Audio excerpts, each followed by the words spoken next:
So patuloy po ang mga pag-ulan dulot ng habagat kasabay ng patuloy na paglakas ng bagyong Karina. Balikan na natin yan.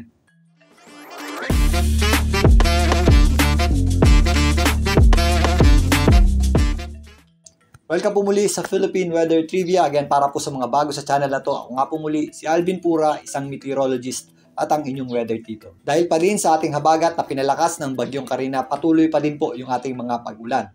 Unahin na natin ang mga pag-ulan na yan. Ngayon, kung papansinin nyo itong ating satellite image, kitang-kita po yung mga kaulapang associated sa bagyong Karina at sa ating habagat or southwest monsoon.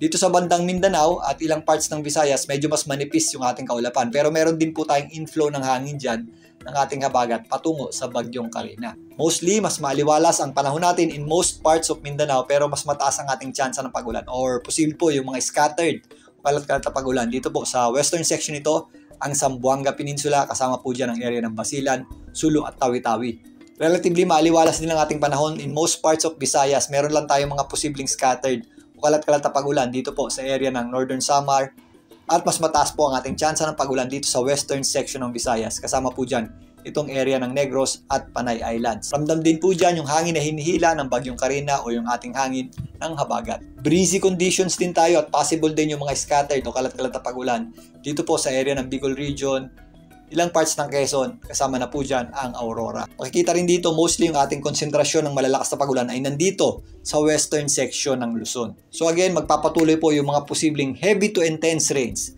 dito po sa area ng Abra, Ilocos, Benguet, kasama na po dyan ang Zambales at Bataan, maging dito sa area ng Cavite, kasama na din po dyan ang Occidental Mindoro, kasama na din po dyan ang Metro Manila. Kaya again, sa may mga lakad ngayong araw na ito, maganda at mag-ingat po tayo sa mga posibleng pabugso-bugsong malalakas na pag-ulan at mga posibleng pagbaha. Posible rin ang mga moderate to heavy rain sa natitirang bahagi ng Cordillera Administrative Region. Ganun din po ang ating aasahang panahon dito po sa mga karatig lugar ng Metro Manila, ang Bulacan, Nueva Ecija, Pampanga at Tarlac. May mga posibleng moderate to heavy rains din tayong aasahan dito po sa area ng Rizal, Batangas at Laguna. Umaabot din ng habagat at posible rin yung mga moderate to heavy rains dito po sa area ng Antique, Aklan, Romblon, Oriental Mindoro at Hilagang, bahagi ng Palawan, kasama na po dyan ang Cuyo at Calamian Group of Islands. Bukas Wednesday, habang mas mataas na ang bagyong Karina, asahan pa rin po natin ang mga posibleng heavy to intense rains dito po sa area ng La Union, Benguet, kasama na po dyan ang Pangasinan,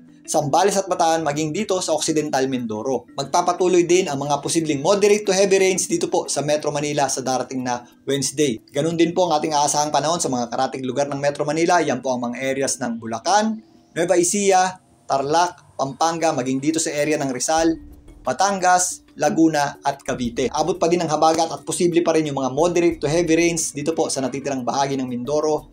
Kasama po dyan ang hilagang bahagi ng Palawan, Aklan at Antique. Dahil nga umakyat, nababawasan yung ating mga pag-ulan dito sa western section ng Visayas at Zamboanga Peninsula, pero posible pa rin po yung mga scattered o kalat-kalat na pag-ulan dyan ngayong darating na Wednesday. Ganun din po ang ating aasahang panahon dito po sa may Bicol Region at ilang parts ng Quezon. Ngayon, balikan na natin itong bagyong Karina. Ito po ay nasa typhoon category pa din na may lakas na hangin na nasa 130 km per hour malapit sa kanyang gitna. At kung minsan may mga pagbugsong umabot sa 160 km per hour ayon sa Pag-asa. Ito po ay huling namata ng Pag-asa sa layong 380 km east o silangang bahagi ng Apari, Cagayan. Meron po itong radius na nag-extend ng 560 km mula sa gitna. Kaya yung kanyang panglabas na kaulapan o outer rain bands ay umabot po or sumasabit dito sa malaking bahagi ng Northern Luzon at extreme Northern Luzon. Dahil po dyan sa panglabas na kaulapan ng bagyong Karina, meron tayong mga posibleng heavy to intense rains dito po sa area ng Batanes, kasama na po dyan ang Babuyan Group of Islands. Meron din po tayong mga heavy to intense rains dito po sa area ng Ilocos,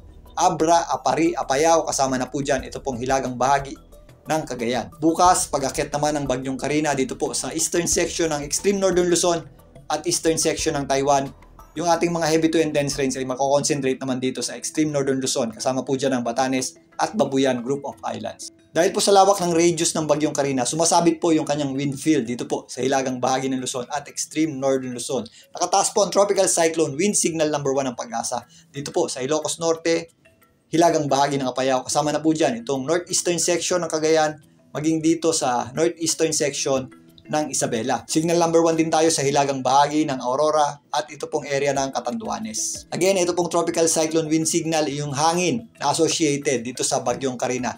Pero maliban po dyan, ramdam po ang hangin ng habagat sa malaking bahagi ng ating bansa, particularly sa western section ito. So posible pa rin po yung mga pabugso-bugsong hangin dulot ng habagat na malayo sa bagyo. Kaya mag-ingat din po tayo dyan. So narito naman ang official forecast track ng Pag-asa para sa bagyong Carina. Ito pong color orange, yan po yung at least 39 kilometers per hour na lakas ng hangin. Diyan po nakabase yung ating tropical cyclone wind signal. So again, sumasabit po yan dito sa ilang parts ng Bicol region, which is yung Catanduanes, some parts ng Aurora, maging dito sa hilagang bahagi ng Luzon. At aabot po yan dito sa area ng extreme northern Luzon, dyan po sa may area ng Batanes at Babuyan Group of Islands. Patuloy din ang pagkilos ng bagyong Carina hilagang kanluran sa bilis na 10 kilometers per hour. Maring bukas, mas mataas na po yan at nandito na sa northeastern section ng Batanes o silangang bahagi ng Taiwan. At posibleng sa darating na Thursday, yan po ay makalabas na ng ating Philippine Area of Responsibility. Dito po sa may area ng Southern Japan or dito sa hilagang bahagi ng Taiwan area. Pinapakita rin dito na wala tayong inaasahang landfall scenario o pagtama sa lupa nitong bagyong Carina maliban sa pagsaya dyan sa may area ng Taiwan. Ganun pa man, habang nandito sa hilagang bahagi ng ating bansa o northeastern section ng ating bansa, ito pong bagyong Carina, habang binabaybay niya po yan, magpapatuloy po yung humila o magpalakas ng ating habagat or southwest monsoon. So patuloy nga ang ating mga pagulan dulot ng habagat at yung direct effect ng bagyong Carina sa ating bansa. Kaya again, dahil sa mga tuloy-tuloy na pagulan itong mga nakaraang araw pa, mag-ingat po tayo sa mga posibleng epekto nito gaya ng mga flash floods at landslides. At again, ugaliin po natin mag-check ng heavy rainfall warning advisory ng Pag-asa. Para sa dami ng ulan sa inyong lugar at ugaliin din po mag-check sa inyong local LGU para sa class suspension or suspension ng trabaho if meron man. Para naman po doon sa mga areas na nakakaranas na ng mga pagbaha, ugaliin din po mag-check sa inyong DRRMO if kailangan ng lumikas. Mamaya, tabayan na po muli ang ating update para dito sa bagyong Carina at sa ating habagat or southwest monsoon. Muli, ito po ang inyong weather tito para sa Philippine Weather Trivia.